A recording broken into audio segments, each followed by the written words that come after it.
Hello and welcome to the roundtable of the study day Languages in Co-Ownership, which is organized by the University of Helsinki, the Goethe Institute Helsinki and the Institut Français. And it is an event that takes part in the middle of a very special month, Saattaa kieli kuukausi, or a multilingual month in the Nordic countries, which is a month that kicks off with International Mother Tongue Day on the 21st of February. And it ends with the International Day for the Elimination of Racial Discrimination on the 21st of March. And it is also le mois de la francophonie, celebrated by France and Francophone countries. So it's only fitting to have an event that invites us to reflect on languages in co-ownership, as for instance French, which is not only spoken in countries that have been for a long time associated with French, but also by inhabitants, for instance, of France's former colonies. And in fact, the number of French speakers, for instance, in Africa now, by far outnumbers those of France, metropolitan France. And also, multilingualism, of course, also poses problems for terms and concepts that we often take for granted. For instance, the concept of mother tongue, or native language, native speaker, foreign language. And so we simply wanted to take this occasion to look at facets of multilingualism from the perspective of sharing and co-owning languages, and also of the obstacles to sharing and co-owning languages. And some of these issues were already looked up in the morning of this study day, and some of them will be explored in practice in the afternoon.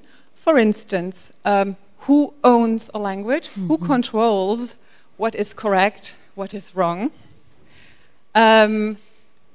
What is the status of different varieties, in particular in relation to colonization, relations of power, dominance, and how can language learners become accepted and be encouraged in their language learning?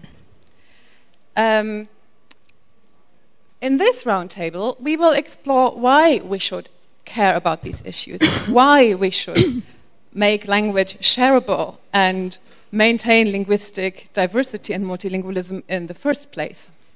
And I have a wonderfully diverse panel of experts here. I'll present them in alphabetical order.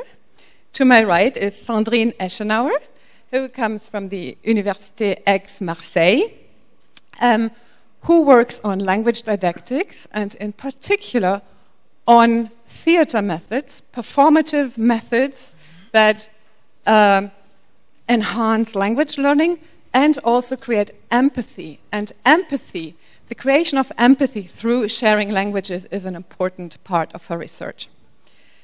Next is Liz Peterson. Now, you were very well behaved. I think you sat down in alphabetical order. Almost, no, not quite. So Liz comes also from the University of Helsinki, from the Department of Languages, where she teaches English and English sociolinguistics, with a particular focus on variation and language ideologies and language attitudes to non-standard English. To her right is Heini Lehtonen. Heini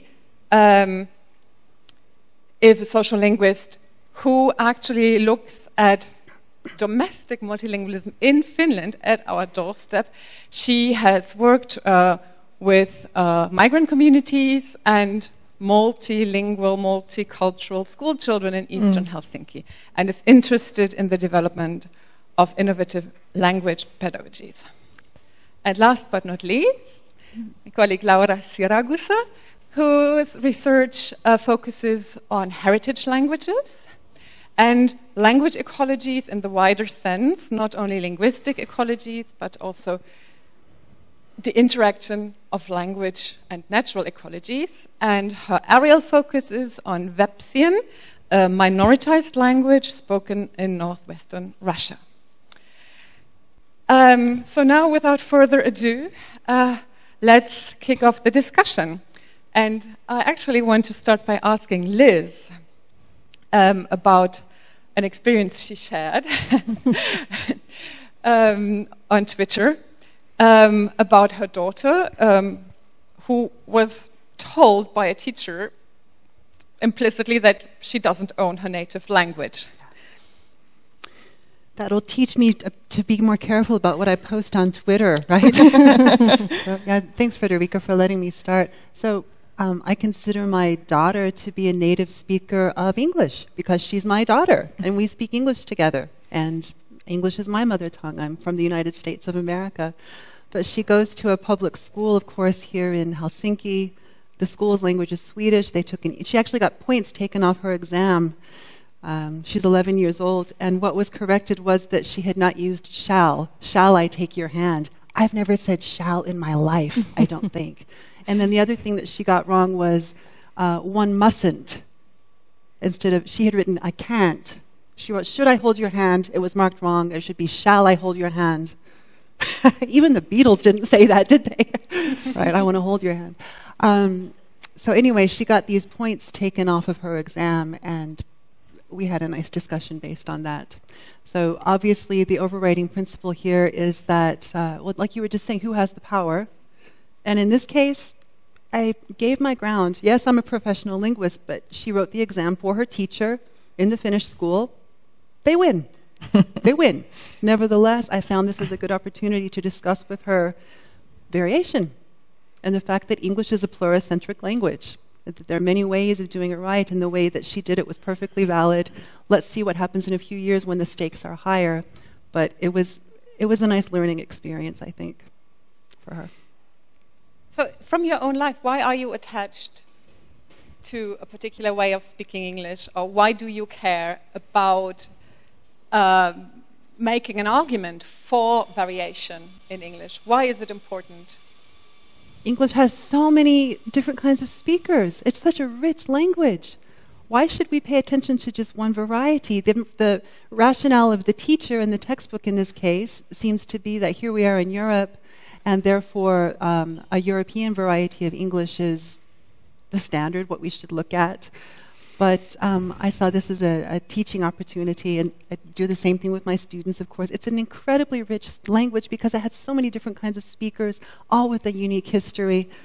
There are so many stories to be told. Who wants to hear just one story over and over and over again? How dull.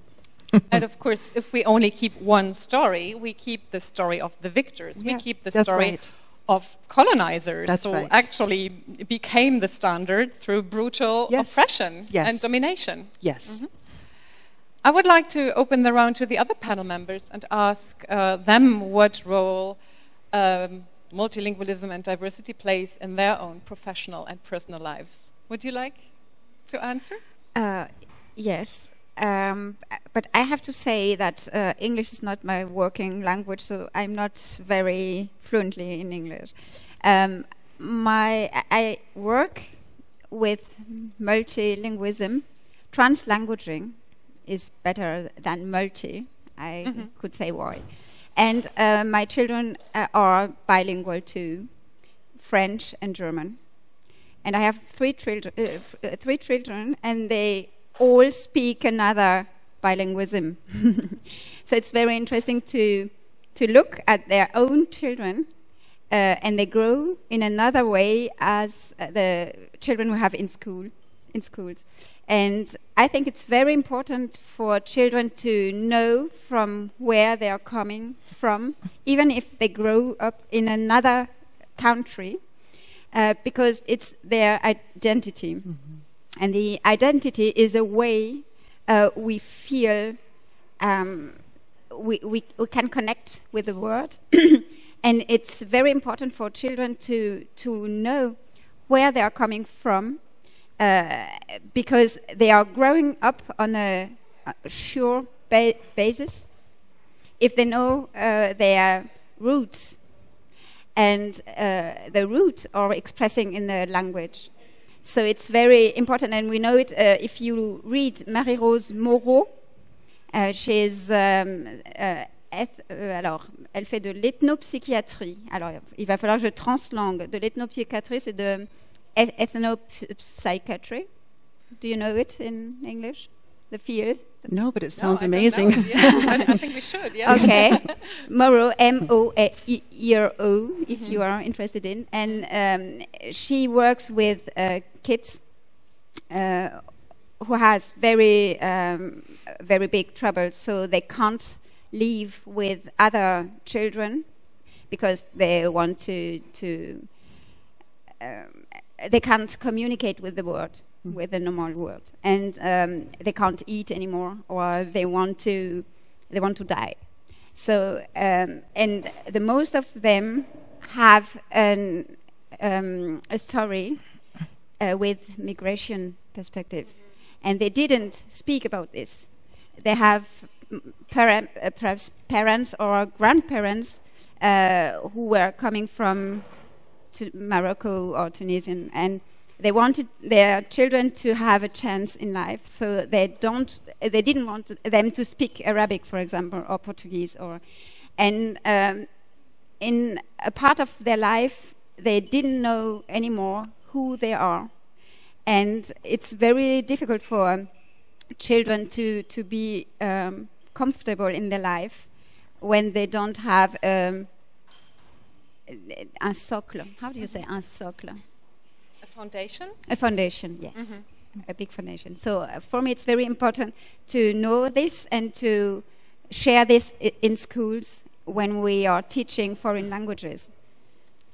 That reminds me of Frantz Fanon, a psychiatrist who worked with Algerians, colonized Algerians, and who became ill through the experience of being colonized and having a part of their identity systematically devalued.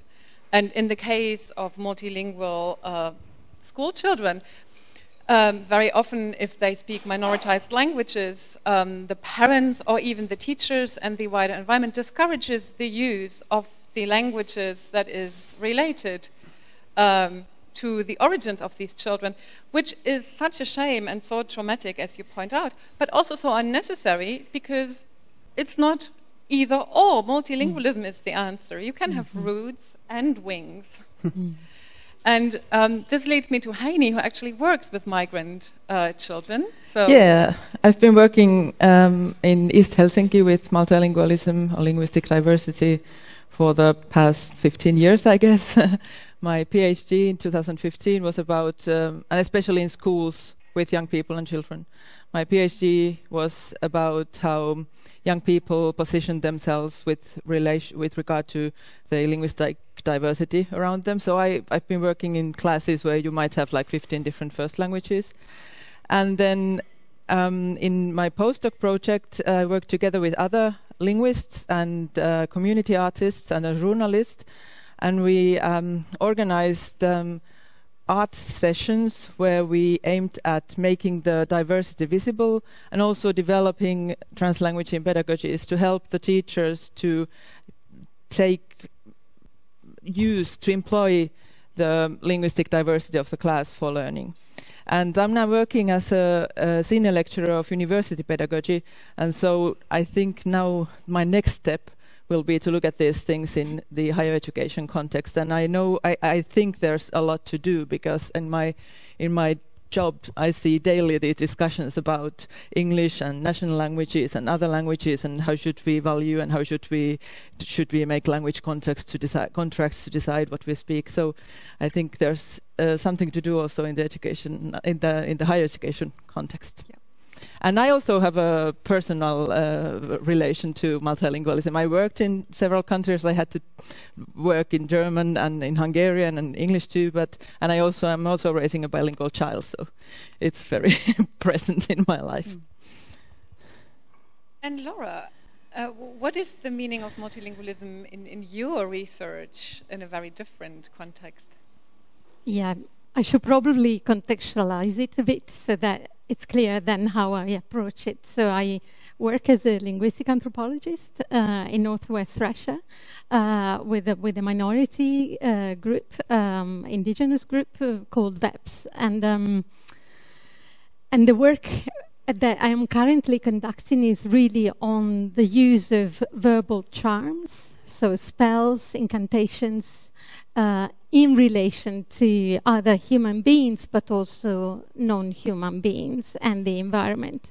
So when looking at the actual theme of this event today, co-ownership, the way I've been looking at it and understanding what co-owning a language means is that it does not belong only to humans, but it's created also in relation to non-human agencies that, in the case of my research, really are territorial masters, for example. So the incantations would be used to affect the environment and life by engaging with those other non-human agencies.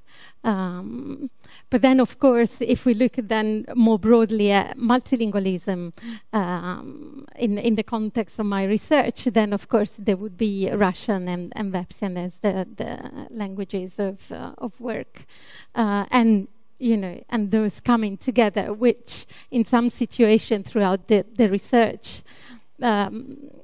sort of emerged that these are not necessarily always understood as separate languages, but they're more like different modes of a way of speaking. And so people would engage with one language or the other, depending on what you were saying before, the ecology. So in that more broader sense, where language ideologies and language attitudes play also a very strong active role.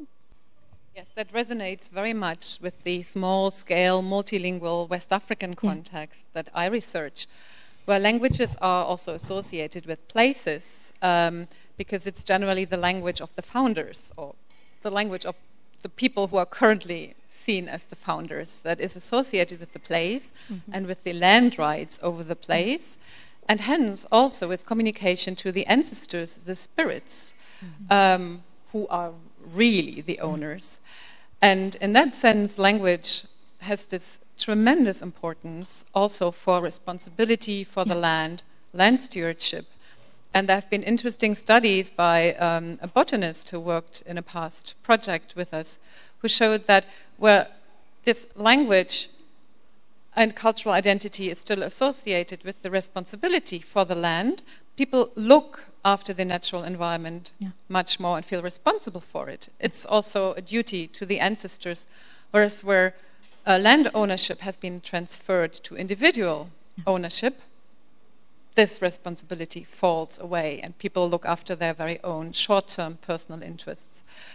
Can I follow up on this? Yes, absolutely. Because you mentioned the topic of responsibility, and it was very surprisingly, a happy surprise for me that this year 2 conferences, anthropological conferences, have opted for the main theme as the theme of responsibility. And these are the ASA and AAAs.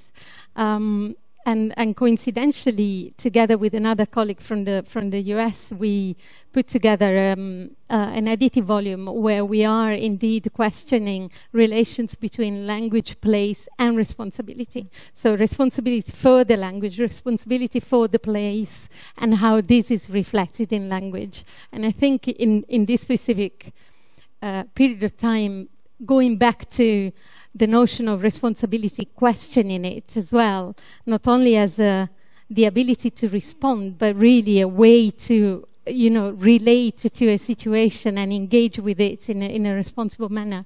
It's very important. In the morning, we also explored the notion of empathy. I think that is very important in this respect as well. And perhaps you would like to say something about how language learning creates empathy? So I'm going to position my answer from a phenomenological point of view or neuro-phenomenological point of view. And that means that the reality doesn't exist. You create reality in the way you are living with the reality, feeling with it. If you feel yellow as a nice color, it's a nice color, but you can feel it is obviously a very nice color, I must say. But you can feel it like a danger or like something what doesn't smell very well. Okay, so reality doesn't exist. The norm is a creation, and if you learn more languages, you learn more ways to see the world and to connect with the world. And you learn more possibilities to feel with the world and with others, so to understand them. And to understand a language, speaking a language is not just about mastering words, sentence structure. It's also mean thinking differently and seeing the world differently and relating differently to each other. And if you train empathy, you train to feel with another person, but to know what you are really feeling. You understand what the person is feeling, but you know what you are feeling. You don't have to cry if if children are crying. So you learn to feel why they are moving in a way, while they are doing this gesture. You don't feel aggressed because you know it's another way to express yourself. So empathy is a way to understand someone, and it's a biological way to understand someone. We are well equipped. We have the equipment to understand each other. So it's a way to understand. And learning language in another way trains mental plasticity and flexibility. So it trains empathy too. So it's a loop. And actually, by learning a language, I at least would like to claim that I also become the other. So, you know, I feel, and I feel this very strongly, that's why I also would like to emphasize it. I do not only have a mother tongue, which is German, which happens to be my reality. I actually grew up being a monolingual German speaker for most of my childhood. But I have used at least 2 languages for such a long time in my life that I feel I can also claim them. So I have become the other and transcended that dichotomy a little bit. But of course, Liz in particular knows very well that that very often is not desired, and that we erect these barriers by stereotyping people based on aspects of their speech, on their accents. So perhaps you could tell us a little bit about these barriers, and perhaps also on how you transcend them in your teaching. In the teaching. Well, I think one theme that has come up over and over in our morning session, which is very familiar to us as linguists, is that when it comes to speaking a second language, which I assume most people in this room do speak more than one language, I think maybe even all of us here, is that it's not just the production of the person who's doing the speaking in the foreign language, but the reception from the audience. That it's definitely a two-way street. Somebody this morning said that it's crucial that you have this interaction. So my proficiency, let's say in Finnish, is one factor, but how willing you are to engage with me in Finnish is another. And these are absolutely intricately linked. They cannot be separated. But I think more often than not, we tend to place the burden simply on the foreign language speaker. It's your problem, but it's not. It has to go both ways. That's part of the answer to your question. I think it's a very important part. If I could just talk a little bit, though, about, so going back to the earlier theme of how much variation there is, for example, in the English language, and the French language, and the German language, especially these languages that were languages of colonization, where we have ethnicity, race, we have social class, we have economic power. all of those different factors show up in the mother tongue of these different speakers of these former colonial languages. I would say they're not even former colonial, it still exists. So we've got the speakers of, let's say, English as a second language, but also the native speakers themselves and all the attitudes that go along with that. The second you open your mouth, you're open to all kinds of judgments, because language says so much about who we are. The color of our skin, how much money we make, how we were raised, how much we're educated. There's no getting around those facts. It's right there. And also how we are often not let in. I remember the last Breakfast at Goethe event, where the Finnish Somali activist Miriam Abdelkarim was sharing an experience she had as a native speaker of Finnish, who is very often denied the very possibility of speaking Finnish because of the way she looks. And so she was telling us about this experience, but said, so I'm so tired of this, that people always talk to me in English because I cannot possibly belong here. That's the message, right, that she gets. So I had a very long day, and I was in a cafe, and I ordered coffee in Finnish, of course, and I got a response in English, and I was so tired and fed up that I said in Finnish, but please, you are in Finland here, and speak Finnish to me. And then the server responded to her, but I don't speak Finnish. And he felt so bad. But clearly, this really touches the core of what you were saying, that we lay bare so much of our identity when we speak, but also we face all these silent assumptions.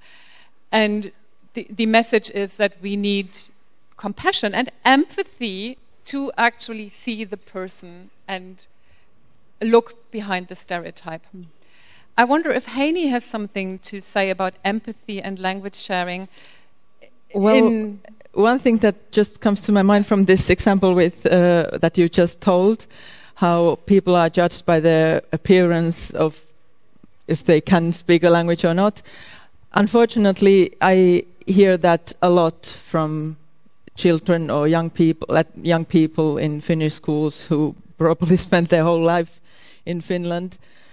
And we in Finland, unfortunately, still very strongly have an image in our heads how a Finnish speaker looks like. Although we, of course, know that a Finnish speaker could look like anyone could be a Finnish speaker. But it happens very automatically that we just assume that a person has certain linguistic resources based on their appearance. And of course, I mean, we laugh at it now, but if I was a person from a Somali family, growing up in Finland, never lived anywhere else, and I would have to prove that I speak Finnish, that Finnish is my language every day, I don't think I would laugh at it anymore. Like, I mean, I can't even imagine how it feels. I never get questions about if I know Finnish or not, or why am I here, or where am I from.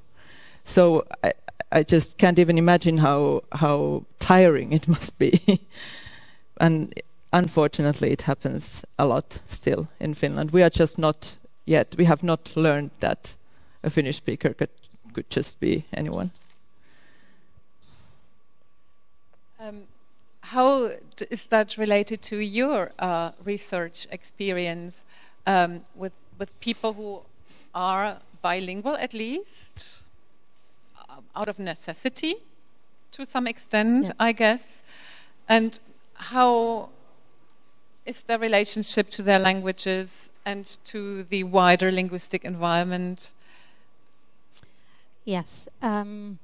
This is a very complex question that, of course, could develop in many, many directions. So I maybe will try to concentrate on this idea of code switching and how that may happen in certain situations, and how that is also linked to emotions and maybe situations of frustrations. So in general, VEPs, VEPs live in rural areas, in villages, as well as in larger cities where they tend to speak Russian. Unless they really have moved from a rural area where they were socialized in Vepsian, and then they would still be bilingual. Some of those have, of course, managed to maintain the language by keeping in touch with the village, or by, in particular, in the northern area where Vepsian settlements are based in the Republic of Karelia, so they have managed also to study it at schools and university. But otherwise, there are situations where they would bow to the dominant language that is Russian, and if asked when do you switch, the answer would usually be, I would speak Russian when somebody who doesn't speak Vepsian is present, so out of politeness and to accommodate their needs. But there were situations where really power imbalances kind of got reverted when quite clearly then Russian speakers were the minority in some of the villages. And then even though initially Russian was used, when tension started to arise, then Vepsian would be used to kind of then, I don't mean discriminate, but to kind of make a point that still we are in a territory where Vepsian is spoken. So there are situations which are more conflictual, unfortunately, where one language is chosen more on purpose, and so the switch would be done not accidentally. But otherwise, as I said before, the switching would be very subtle at times, and would really be a response to the situation where people speak. So depending on the speaker, but also memories, would bring one language or the other, depending on what language was used at the time. For example, if somebody thinks about school or education and work, where they might have been used in Russian more than Vepsian, then even if they're speaking in Vepsian, then when recollecting those memories, they would switch to Russian. So there are this. So you said that Russian can bring out conflict. What I find interesting is, and in my experience in West African, mainly former French colonies, there is the role of French as the colonial language is very ambivalent. So French is, if there is a switch to French with the intention of being monolingual, then there is a hierarchy and a rift. But when French is incorporated, codes in very fluid code switching, translanguaging, then it is appropriated. Mm-hmm. But this way, of course, is then frowned upon, and it's not respected, very much akin to other stigmatized varieties. I wonder if you have experiences of similar experiences that bring out a difference between standard registers and other less appreciated practices. Yeah. Well, before this panel, one question you asked us to consider was, what is the, I think it was like, what is the obstacle for creating multilingual spaces? And to me, it's the biggest obstacle, I think, is the monolingual norm. You already talked about norms. So we are really oriented to norms that are connected to the places and spaces where we are. And even children already realize, let's say you have an institution like school and you have classroom, and even children realize, okay, this is a place and a space where we speak Finnish. Even if it's not that clearly put, but they sense it, get the sense of it from the social norms. And so if we want to encourage translanguaging spaces, then we have to find ways to overcome this very strong monolingual norm, especially in institutions. And it might even be that it's in the agenda of the institution to overcome it. Like, let's say, in the international curriculum nowadays in Finland, it's very much promoting plurilingualism and sharing linguistic resources. But the monolingual norm is so strong and resistant that it just doesn't happen like that. You need pedagogies to overcome that. So there's one example of a strong stand, and I think this question of norm and ideology is at play in any standard or minority and majority situation. And perhaps we know in French we say that foreign languages are living languages, des langues vivantes étrangères. They are living. That means they are transforming themselves in the environment and in the history. And it's a reality. It's a creation. And through hybridization, you have a new language which emerges. And that's the norm. The norm is moving. Yeah. Yeah. So if the children are understanding that the norm, the absolutely norm, doesn't exist, it's a creation, it's very nice for them because they can play with language and get language to their own and make something, make life with languages and with and it's very rich for us, for our societies of tomorrow. Just very quickly, this also goes for adults. So I forgot to say that we already work in this Pedamo project. We worked with bilingual bachelor degrees here at the University of Helsinki, looking at the learning and teaching in bilingual degrees. And so adults are also very much obeying the norms, and let's say how we see Finnish, how we see Swedish in Finland, how we see English in the global world. We have so many ideologies that we have to overcome if we wish to come to this flexible language use that the University of Helsinki, for instance, would like to see us doing. But we have to overcome the monolingual norms and all the burdens that all these languages carry with them. You look like you want to say something. No, I was just agreeing. I think people have already said what I wanted to say, if I'm perfectly honest. So. Sorry. I'm sure you have something else to say. But playing devil's advocate here is, I mean, I myself keep saying, very much the same things you are saying. I emphasize the playful creativity, the beauty of enmeshing language and doing things with words, or languaging instead of putting languages in boxes. But of course, I'm also a white, very privileged, highly educated woman who brings that across in her language use. And many people will, of course, strive to that as long as the norms are there. And that makes classrooms and schools very contradictory institutions because they are based on social selection through language. That's why you get marks. And at the same time, we want them to be these places for playful interaction. How can we make that happen? Are you asking me? I don't know. I'm asking all of us, really. Well, one of my answers was this, to overcome the monolingual norm. How? Well,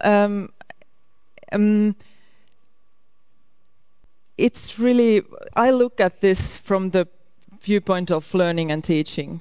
And I just really think that we have to develop pedagogies that take the linguistic asymmetry of the group into account. And one thing is that in relation also to empathy, it's interesting that in the, some of my projects actually, were, let's say in this Itä-Helsingin Uudet Suomen Kielet project, where we encourage children to bring their own languages into the classroom, to perform common tasks in them and share languages. What you can see there is that children become aware of their own skills and aware of the skills of others. And so it's very important why is it so important? It's important because it really makes a change if we see people as whole and not just one monolingual part of them. And this also works for university teaching. I'm quite convinced, but there's some research to do. Something that occurred to me today too is that I think it has to do with control. Many of us are not very comfortable with not feeling like we're in control of a situation. And if we want to invite multilingualism as individuals, as teachers, we need to get used to the idea that we might not understand everything. And that's fine. You just go with the flow. Today I listened to a very nice introduction in German. I don't really understand German, but it was lovely. Why not? Right? So just letting go of this idea that you have to understand everything that's happening around you. Yes. I think it's very important.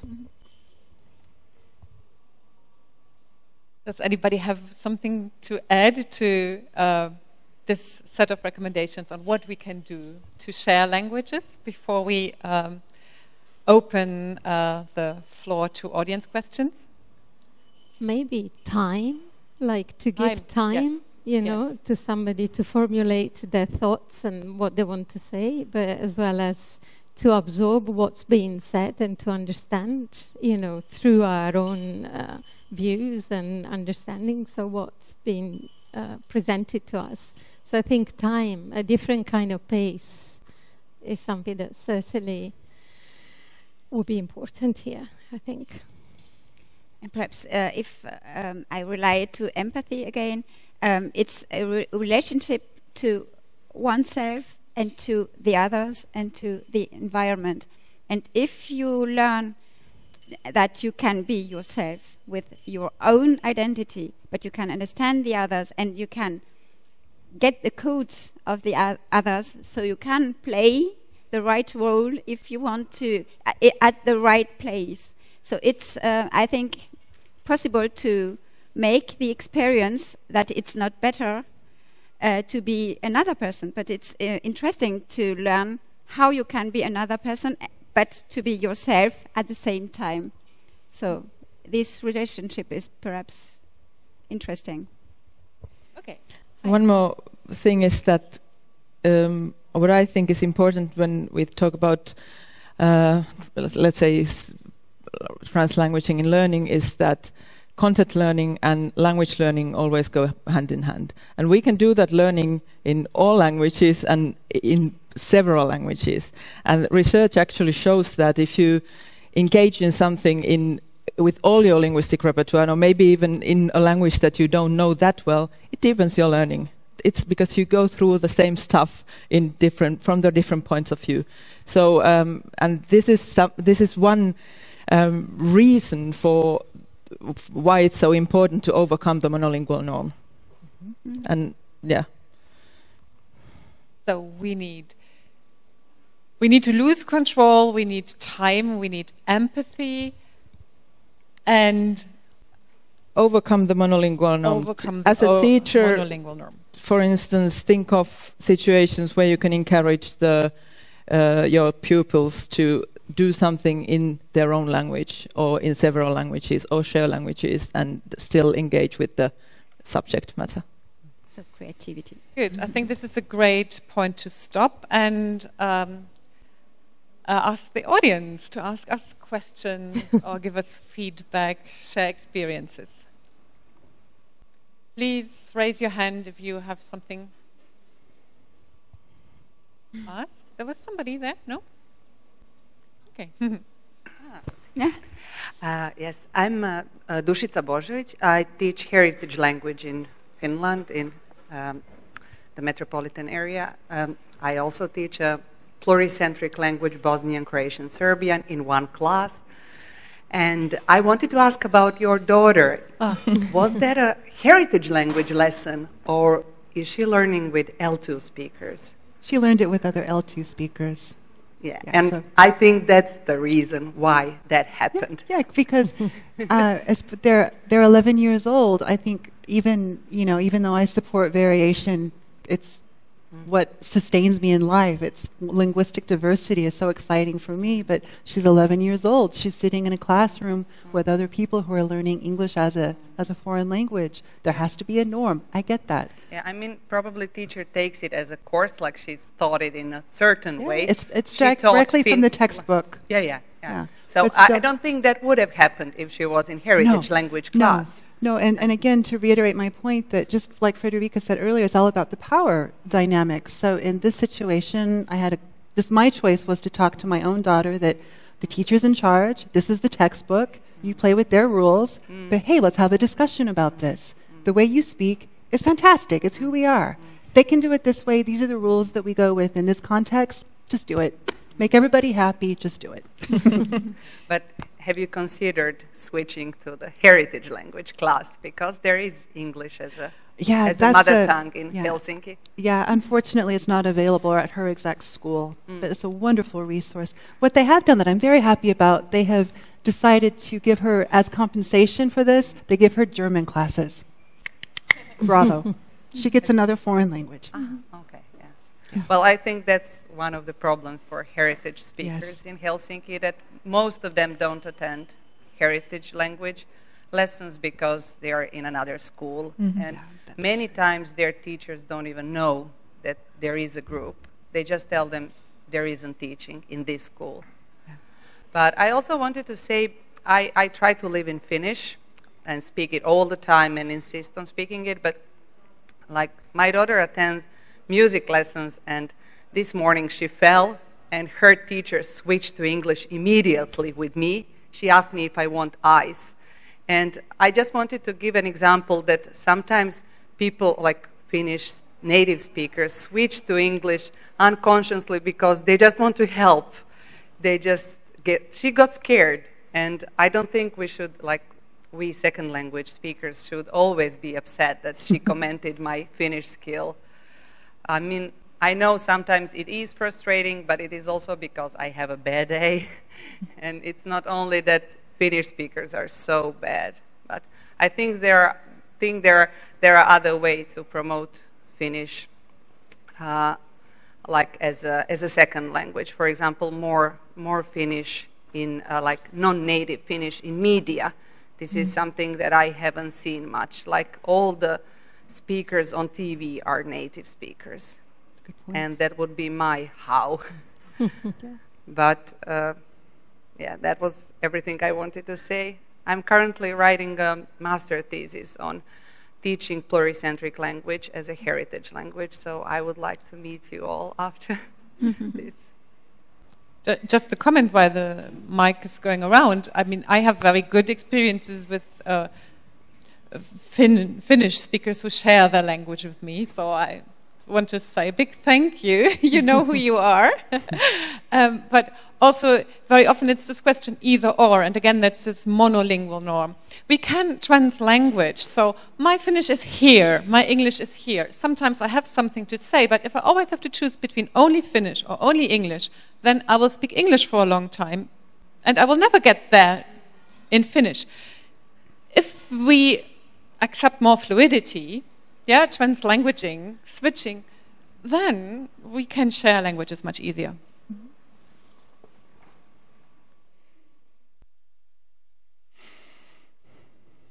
Yes, I just wanted to say thank you so much for the panel discussion. Actually, you touched on so many topics that I have experienced myself. So I come from Switzerland. I have Spanish, Mexican Spanish is my heritage language.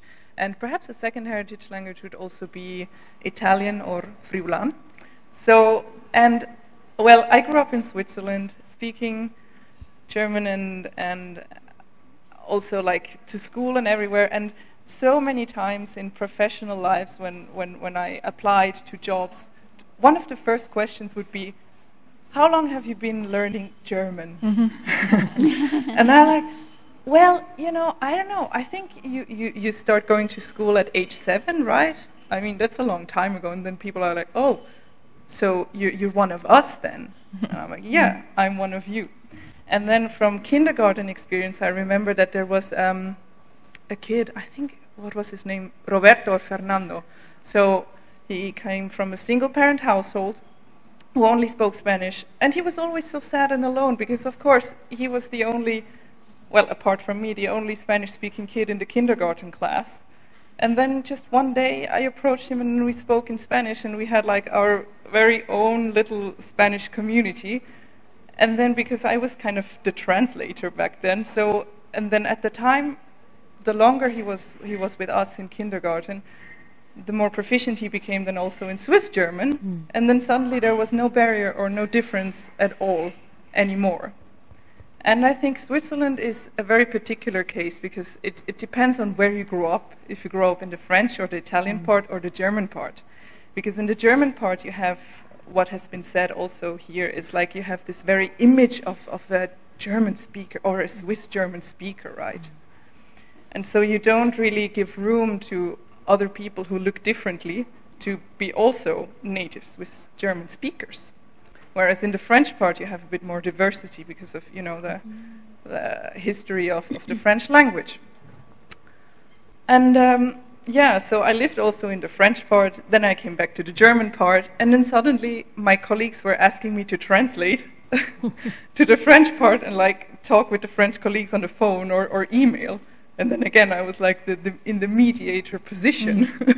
So yeah, language, it's just so wonderful, everything that you said, and it's just, yeah, everything needs to be shared. And of course, even also in the darker moments when, yeah, people come up and ask you like, how long have you been here? When you know you feel that it's your native language. But yeah, I guess, I mean, it happened to me sometimes too. You know, you just want to be polite, you switch.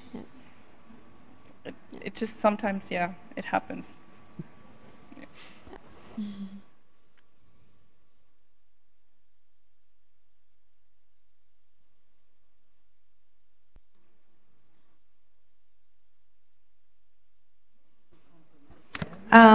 Thanks for your expertise, first of all, and I would like to ask Heini Lehtonen, because you worked with kids in the schools, and what do you think about teaching with multilingual learning materials? What do you think about that? Have you experienced that? Is that a part of your research? Yeah, I would like to have your opinion about that. Well, I think the most important thing is to, well, first of all, I do believe, and research shows that it's good for learning to use your whole linguistic repertoire. So if you have in your class, let's say, children that do not only speak Finnish, but also speak, in addition to Finnish, speak Somali and Russian and Estonian and Kurdi and whatever, it does make a difference to try to help them and encourage them to build their own language in the learning. And well, there are different ways to do that. Rule number one, I guess, is that it has to be, the task has to be built up so that it's kind of natural to use the language. So not that it's not glued upon, as we say in Finnish. I guess I just translated from Finnish, päälle liimattu, like that it's built into the task so that it's almost impossible to accomplish the task without engaging in different languages. And one thing that already different teachers do is that they let children make their own multilingual material. So let's say they name the tools they need for a class in different languages or concepts or things like that. And that's a wonderful way to do that. So definitely. Yes. Thanks. Am I allowed to say something else? Yeah. Okay. Thank you. We just talked about the different perspectives and how also the native speakers of a language, in this case the Finnish people, sometimes maybe are not aware of how they respond to us, I say now us, like the foreigners, which is a little bit weird to say, but let's make it simple. I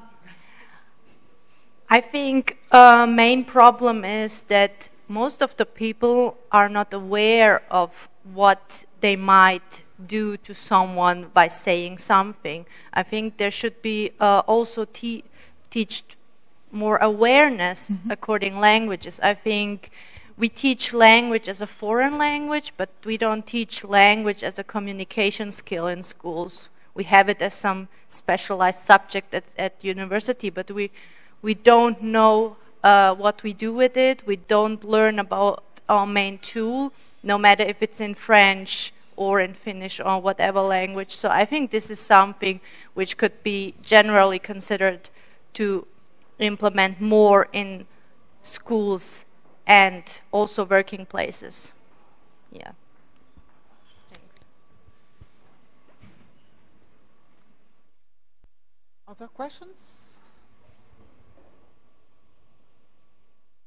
I see no hands up, and I think that's really nice because it gives us some minutes to wrap up and make the way to the Finnish second floor, English first floor, where our interactive workshops take place. So if we have whet your appetite into trying out some practical language sharing, developing your empathy and giving some time to define the monolingual norm and learning about theater learning methods with Sandrine and trying to learn Somali, Wolof, Swahili, please come upstairs and take part in the group work. And otherwise, thank you for your time and your questions and interests. Merci.